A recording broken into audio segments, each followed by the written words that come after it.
the outside will mess with your ability to perform at your highest level.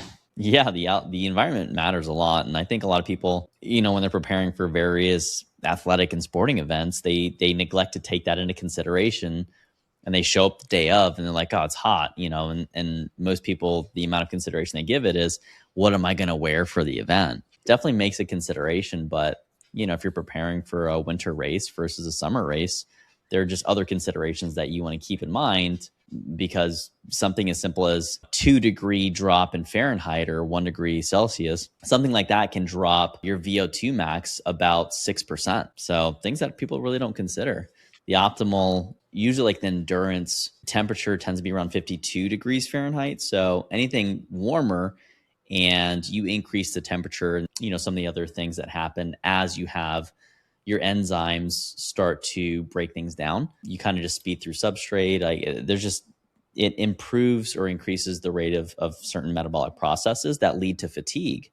And if it's colder than that, you kind of have something similar where you just obviously have other survival mechanisms such as shivering or, major shrinkage because you try to stay inside of yourself. So that's also helpful. But yeah, it's always interesting when people think about these things, and obviously the very real world effects. If you're trying to survive and it's super cold, I don't think many people are necessarily thinking about PRing, but there's always a not too cold, not too hot, just right.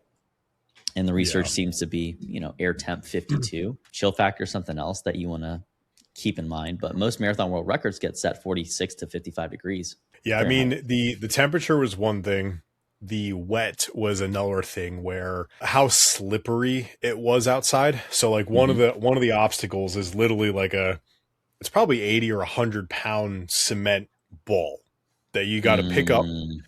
You walk 10 yards around a pole and then back. Well, this one's up a hill, like probably that type of incline, not crazy, but it's literally like that perfectly slick mud, like perfect. And I'm like, I'm not even going to do that. So I honestly, I'll admit it, I didn't run a perfect race for the obstacles, because I walked past that. I was like, that's not worth me losing months of something because of this race. Like, there's just no way. That was the other thing to slow me down for sure. Like, you're running down the side of a ski mountain with the rocks and like in the trees and all these things.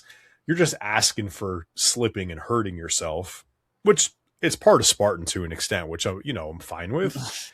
But even the obstacles that you had to grip and do like some type of upper body pull on, your grip was so much worse because everything was cold and wet. Most people don't really think about the injury risk that also happens when you're like trying not to die, especially in cold temperatures. It's really important that people forget, like they take 15, 20 minutes to warm up, because, your tendon stiffness increases, like, I think it's either 5 to 15%, somewhere in that range when you're cold. And so if you're not now going in super warm and like just a little bit sweaty, like you feel the single bead running down your back as a minimum, you're going to start that race super stiff. And now imagine as you're like not adequately, appropriately clothed. Let's say someone's running in just shorts, and you're doing an obstacle, to your point, you fall off. Now you're just going to like, be super tense, or kind of like the whole analogy of drunk drivers usually seem like they get spared from the worst of the accident. It tends to happen also whenever people are running super stiff and just not limbered up and warmed up. So I don't know how you would warm up for certain things like running down a mud-slicked hill, but I think a good general warm-up is still helpful. The only saving grace was it was actually warmer at the start of the race for us at 8:15 than it was at 10 o'clock versus when it got truly cold at like 2. So it got colder throughout the day as the rain and the storm moved in and the cold front came in. Ooh. So thankfully, I think the temperature to start the race was around 45, 48 degrees. Okay. So we didn't start cold and shivering, thankfully. Would have been an entirely different scenario.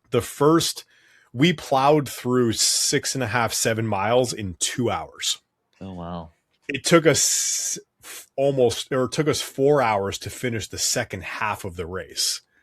That's how much we ended up slowing down as the weather got colder and it started raining. Was it an out and back course, or was it like a big loop? Loop. Yeah. Around a mountain? Yeah. So you have to come back down, which is the hardest part. That sucks. Normally I go to a Spartan, I'm like, man, I don't want to climb up. Like that's the hard part for me historically. That's always been that like I get gassed out going up. Dude, you'd be so proud of me on this one. Going up, I was like, I mean, I was tired, but I was fine. I Hmm. like obstacles that I used to not be able to complete. Like I was able to, I had to literally jump. There's two handholds of like a rock wall grips. There's five of them and you're on plywood at like that much of an angle. You got to pull yourself up. Ah, boy. Eventually you get to a bar Hold and your you pull up. finally can get your leg on top of one of those grips. I got over that obstacle for the first time ever. So crushed it. But now the running downhill, which used to be like, all right, cool, this is where we're going to rest up and everything like that, couldn't make that happen. Like, no. Nah. So it's funny how much the training, how I was like, oh, I don't want to get gassed going up a hill. I don't get that gassed going up a hill anymore, but I can't go down the hill. Yeah. So, Well, and it's when you think about getting your tendons and stuff prepared for that stuff, doing some eccentrics and making sure that your hamstrings are strong enough to make sure your knee doesn't translate too far forward and kind of bang on some of those connective tissues. I'm pretty sure that you made this decision to run this race, the week of? 15 days in advance. Yeah, so you had 2 weeks to, I mean, that's not really any meaningful time to get your connective tissues prepped because you're looking at 6 to 10 weeks for most people to start to have some tendinous and ligamental adaptations depending on how you're training. But testament to your current regimen if you're getting in there able to run something that's a half marathon with a bunch of obstacles and random fuck shit in the middle, Yeah. for 6 hours in the cold. Turns out, and you still do the cold plunges, right?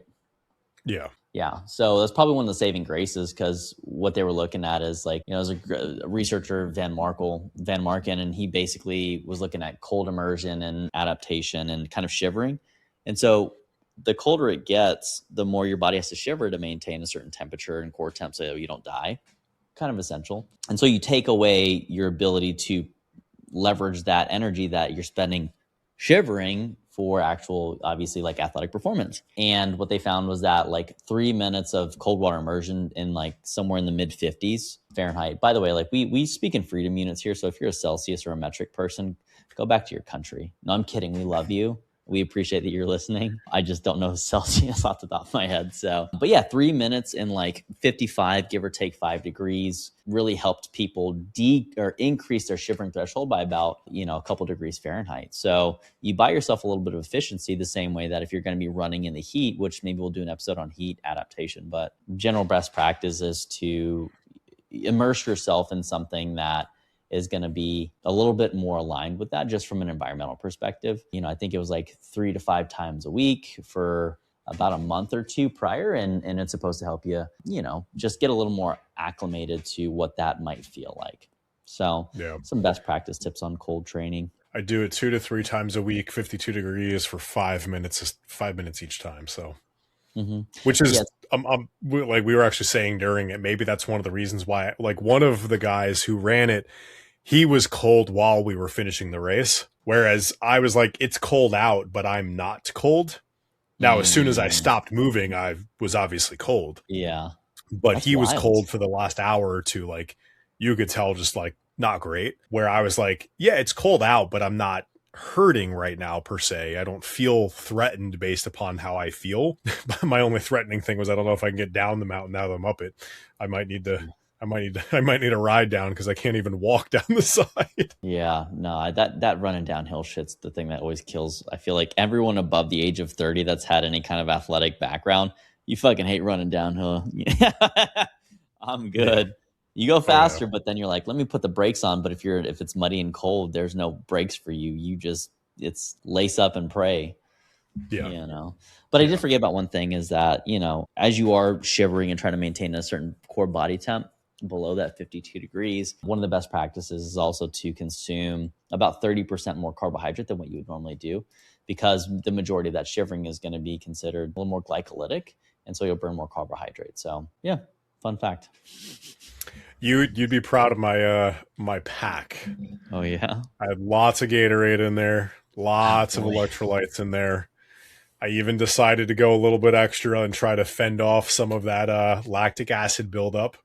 But I don't remember what the numbers were, and I was afraid, so I went pretty small. I was like, I feel like I remember the number 15 grams, So I'm going to do 5 grams and see how that goes. No, I think yours was supposed to be somewhere around 30. Well, I tried 5. So Negligible. This is placebo. Kept it there. Yeah, I think it's like 0.3 grams per kilo. So you're about 100 kilos. So yeah, like 30 grams. Yeah, I did 5. Listen, I remember what happened last time when I had too much. Nope. Shit your pants. I felt like you always tolerated it pretty well, though. There was one night it didn't go well. Was that early? Was that when we were first testing it or what? I can't remember. Yeah. That makes sense. You're like, yeah, I had your shit. It wasn't even that. It was just like the faucet was like on. It was a weird experience. Yeah. Anyways, so what Steve's referencing for the people that are wondering what the hell's going on is, for those of you that don't know, sodium bicarbonate or baking soda, most people will know it as. You can use bicarbonate in general. You can use calcium bicarbonate. There's sodium bicarbonate and baking soda is just most accessible version, but it helps buffer lactate buildup and basically, hydrogen ion buildup. So that lactic acid, if you want to think about it in a very lay way, which is not accurate whatsoever, but most people wrap their brain around it, is it helps reduce the kind of exercise and fatigue impact. I think they understand a little bit more about fatigue, and admittedly, I haven't looked at any of the literature in the last, but I'd say probably 3 years, 4 years on fatigue, because coaching athletes is just not a big jam for me anymore. But what we understood was that when hydrogen ion accumulation built up as a byproduct of active exercise activity, that would be the thing that would start messing and kind of inducing fatigue. And doing some sodium bicarbonate, generally speaking, 30 to 90 minutes prior to an exhaustive bout of exercise, generally speaking, probably like 30 plus minutes of high intensity, would decrease people, or you would increase your time to exhaustion. I think it was like 7 to 11%. I think Steve you saw like a 15% increase in terms of your speed just from doing some random stuff, odds and ends, before we even really did much of that other stuff. But it does cause GI upset. So if you are testing that on yourself, I've had people that don't tolerate it well at all, and it's not a viable solution because they can't stop shitting, diarrhea, whatever, and then there are people that tolerate it really well. But the literature used to suggest 0.3 grams per kilogram, similar to a creatine load. But yeah, once or twice. I think it was like every 2 to 3 hours. Gets a little much, so I usually suggest splitting it, because I think you were doing, what's that really long Spartan race? Ultra? Beast. I never did an ultra. What's the fuck? Is an ultra longer? 30 There's miles. An ultra? Nah. Steve was doing one of these fucking beasts, and we had him split his and put it in his Camelback, which I think he said settled to the bottom. You're just sucking salt straight down the fucking, that and Gatorade powder. Well, the UCAN settles on the bottom as well, and it's like, so I had that. I had electrolytes, I had Gatorade, and I had baking soda in this pack, and it's like, nah, bro, I definitely didn't feel great at the end of the race with all the stuff just being drank. I'm like, I just need regular water without ice, please, because I don't want to die. Yeah, no, and to you're not going to feel great after running 13 miles in the cold either way. True. So, yeah, but anyhow, hats off to you. Yeah, congrats on another race. Well done. That was it. Finished it. Got the medal. 14.2 miles clocked on the watch. The worst part about it is I'm technically more than halfway to a trifecta this year, and I was like, I'm not doing any more races. And I'm like, yeah, but I'm already more than 50% of the way there, so I should probably do the other 2. There's 4? I thought it was 3. 3 like for a 5K, 10K, half, and then full marathon type distances. The ultra isn't part of the trifecta. Okay, that makes sense. So there's 0 ounce of any desire in my body whatsoever to ever do an ultra or a marathon. Like, it's just, I would do a marathon before an ultra, which I'm not doing a marathon for. I'm probably not. So here's the deal. If you, as our listener groups, right, if we get 200 reviews, the day we get 200 reviews, if we can reach that by the end of this year, which was going to require us to share this a little bit, we get 200 reviews, Steve will do an ultra. No, I'm not doing an ultra. Steve will do an ultra, and I will do an ultra with him. No. We'll have some time to prepare. We'll have like a 3-month training up for that. Literally 0 chance. Marathon maybe. Ultra, hard no. Listen, the way this works, y'all, for those of you that don't, it would have to be a flat course. It would, see, he went from not at all to it have to be. Now he's giving us condition. This is how it always works. So you gotta toss the idea out there. But you guys get us to 200 reviews. Give us your feedback. Let us know what you think and how we can make the show better. If there's anything else that you guys want to hear, then we'll give you some good content. Thanks for joining in today, hours. guys. We appreciate you listening to Beyond the Pump, where we break down the business of fitness and nutrition. Today was a little bit more fun, a little bit more Steve wrecked his knees and talk about that. But know your clients are going through some shit if they're trying to perform for something, and make sure you take that into consideration. If you're a client training for something, the weather on that day is going to affect you. The temperature, if you're wet, if you're cold, if you're hot, if you're warm, like all that stuff matters. Take it into consideration when you're out there. But otherwise, subscribe to the channel, like the episode. We appreciate you guys. Peace.